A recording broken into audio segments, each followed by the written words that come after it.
Mom, help! Those words caught me off guard. Here was my daughter Stacy, wet from the rain at our doorstep. And there was Carl, my husband, who should have been home. I had always thought we were living the dream after marriage, but now I'm suspecting Carl's hiding something. Well, he's not the only one with plans. I'll get to the bottom of this. I'm Maria, 34, managing a restaurant.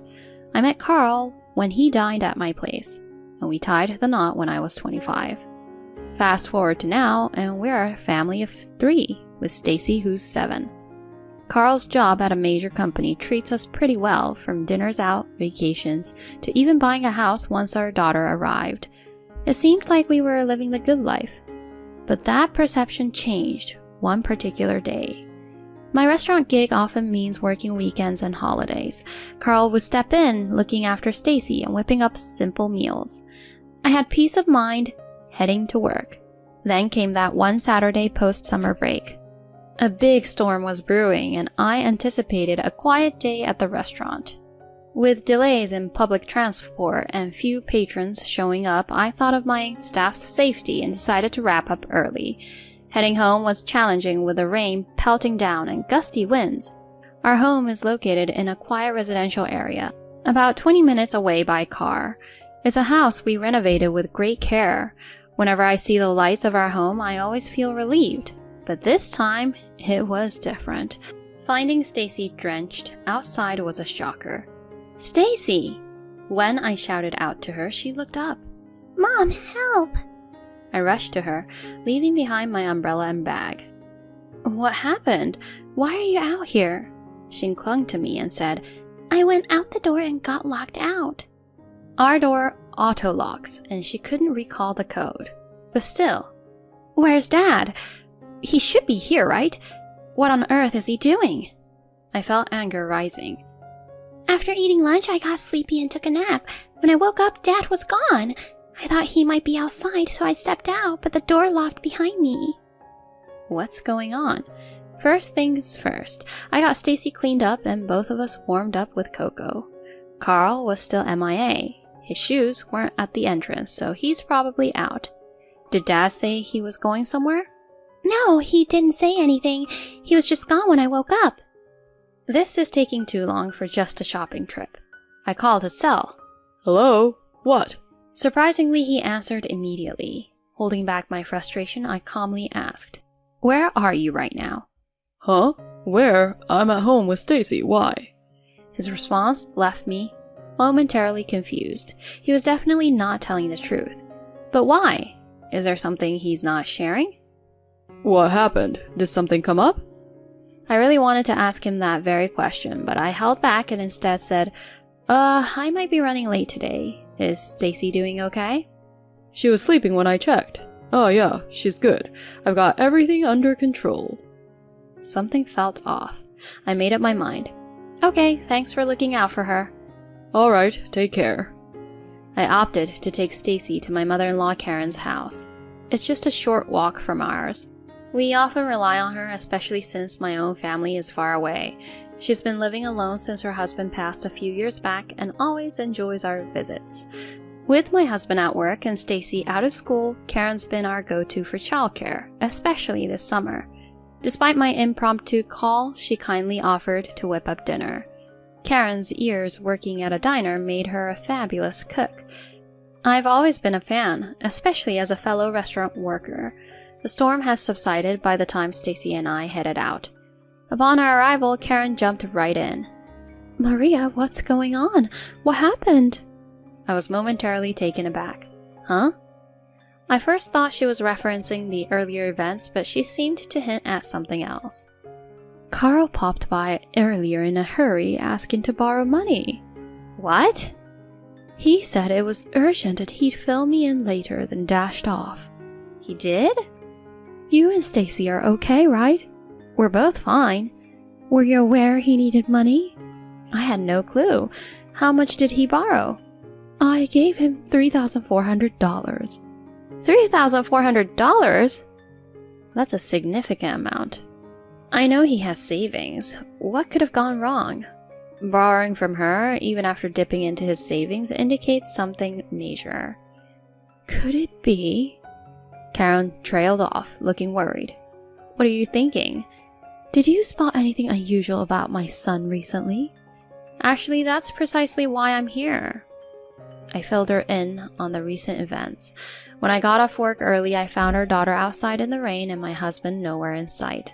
When I rang him up, he insisted Stacy was right there with him. That's definitely weird. Hold on, what are you implying? I hate to say it, but there's something I've kept from you. Spill it. Some time ago, he got deep into gambling. He drained his savings and even considered borrowing from some shady characters. Are you serious? This was the first time I was hearing about any gambling since our wedding. I had always seen him as someone who'd steer clear of trouble, so I fully trusted him. Once he met you, he seemed to have put aside his gambling issues and saved diligently for your marriage. I believe that settling down and having Stacy changed him. But lately, he's been dropping Stacy here on weekends, claiming he's swamped at work. That's starting to make more sense now. Hold on, what are you saying? Carl usually enjoys his weekends off. I always assumed that when I was at work, Stacy was at home with him. You didn't know? He's dropped her off here quite a bit recently, saying work's been crazy. Turning to Stacy, I asked, You were at home with Dad while I was working, right? She hesitated before replying. Sometimes we came to Grandma's. Why didn't you mention this? Daddy told me not to. Oh, come on. Karen let out a heavy sigh. He's fallen back into his gambling ways, deceiving his parents and his wife. Worse yet, he had exposed our daughter to potential harm. She could have gotten seriously sick if she'd been caught in that rain any longer. I'm so sorry. Don't blame yourself, Karen. The responsibility is all Carl's. But I helped raise him, and I missed the signs of his return to gambling. After thinking for a bit, she said, We should give him a reality check. Stay here tonight, Maria. A sleepover at Grandma's? Yay! Stacy exclaimed. As I cleaned up after dinner, Stacy, who was engrossed in a TV show with Karen, called out, Mom, your phone's ringing. Got it. After drying my hands, I saw my husband was calling. Hello? Maria, Stacy's missing. His voice was filled with panic. What do you mean missing? You told me she was home with you. I can't find her anywhere. What? Didn't you stay home? Weren't you with Stacy? She's just not here. But you were with her, right? She was napping and I just... He stuttered. Spit it out. What happened? What should I do? Did you leave her alone at the house? Not exactly, but... So you're freaking out because she's not there? She wouldn't go out on her own in that rain unless she woke up, freaked out, and realized you left her. He seemed taken aback. You left, didn't you? I just went to a nearby store. I wasn't sure when you'd get back, so I went to pick up some groceries. And that took hours?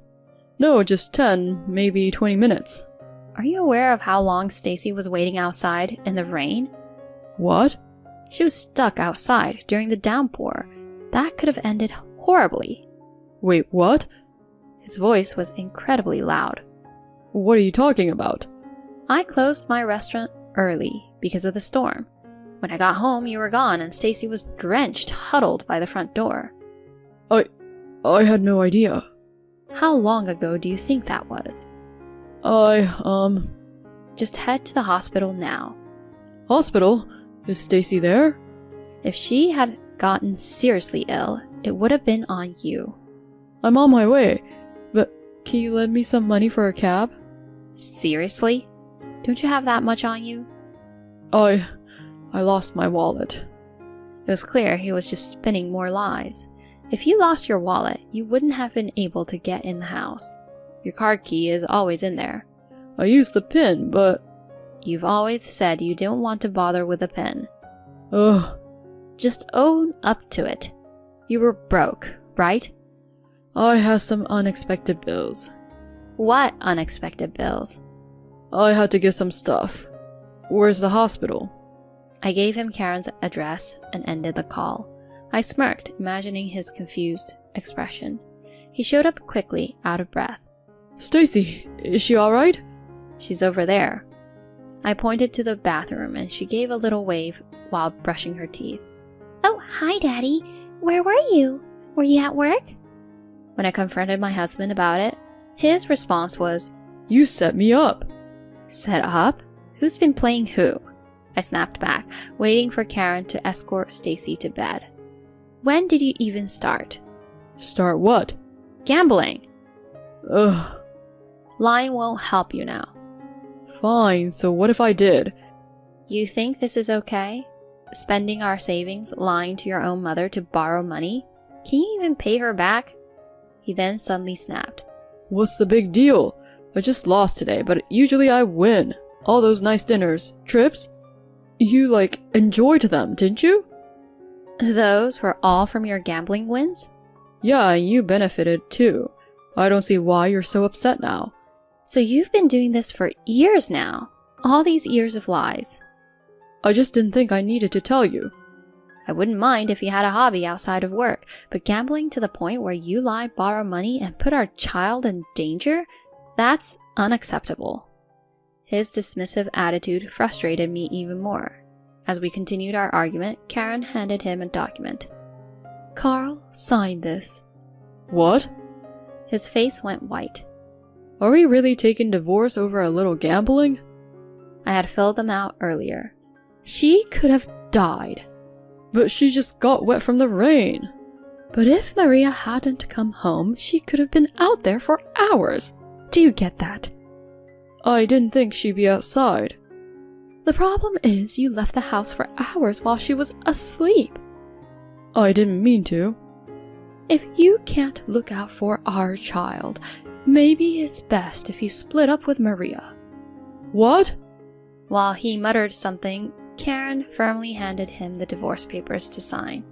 This is how it'll be. I keep the papers and you're not coming home until every penny is paid back. What the? If you can't pay up, these papers are getting filed. All right, just hold off on that. The ball's in your court and it's up to Maria and Stacy to decide if they can forgive you. Having her support meant the world to me. My husband was clearly distressed, and I figured out it wasn't just a $3,400 debt to his mom that weighed him down. Turns out he owed big to friends and other acquaintances. That debt kept him swamped at work and away from the gambling tables, especially under Karen's watchful gaze. Meanwhile, Stacy and I thrived without him around. Honestly, life felt easier, and sometimes I wondered if we were better without him. Besides, Stacy could spend time with her dad over at Karen's. The idea of permanently parting ways crossed my mind, but severing ties with Karen, such an ally and support, wasn't an option. Plus, she adored her granddaughter. Food became our bridge to communicate. Stacy showed a keen interest in cooking, so I began teaching her the ropes. Amidst these days, I began contemplating leaving my job. Not to become a stay-at-home mom, as I loved working in the restaurant, and had a mortgage to consider.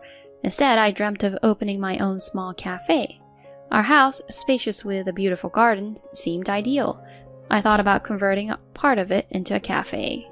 So, as Stacy moved up in school, I brought my dream to life, turning a part of our home into a bustling cafe. Its popularity soared, thanks to Stacy's helping hand after school and Karen's delightful cooking. People especially came back for Karen's daily specials. Our days were a blend of cafe talks, brainstorming sessions, and pure joy. Stacy seemed happier with me around all the time. When my husband finally settled his debt and came home, he seemed a mere shadow of his former self. There were still debts, and he considered quitting his job to pay them off with his severance. As long as he stays away from gambling, we should be good. Forgiveness isn't on the table just yet. Maybe I'll let him handle the dishes to teach him a lesson or two.